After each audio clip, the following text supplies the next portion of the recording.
चोली में कट चोटी पिए चोटी पिए चोटी चोली में कट चोटी चोली में कट चोटी पिए चोटी चोटी पिए गवाना करा के जब से लहाई लबाड़ नया हो तरीका से प्यार करता हरा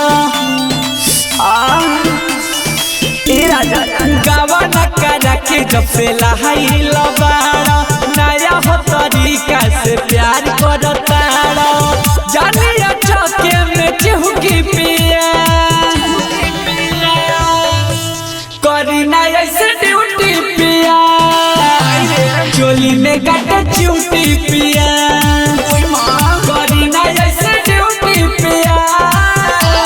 चोली में कट चूटी पिया चोली में कट चूटी mix by Aman recording studio Murra बाजार।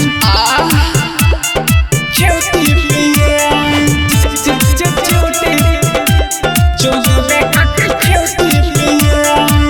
नैहर में रहनी तो सुख बहरी पैनी आके ससुरवा में हम जहना गहिनी नैहर में रहनी तो सुख बहरी पैनी आके ससुरवा में हम जहना गहिनी टूटल बाटे है अब ना झूठी पिया करी ना ऐसे ड्यूटी पिया चोली में कट चूटी पिया करी ना ऐसे ड्यूटी पिया चोली में कट चूटी पिया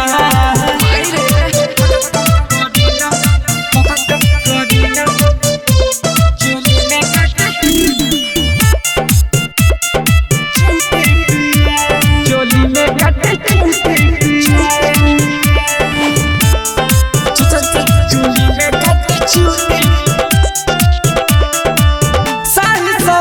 थक गईनी बोला बोला के मन करे राख दी साया साड़ी खोला के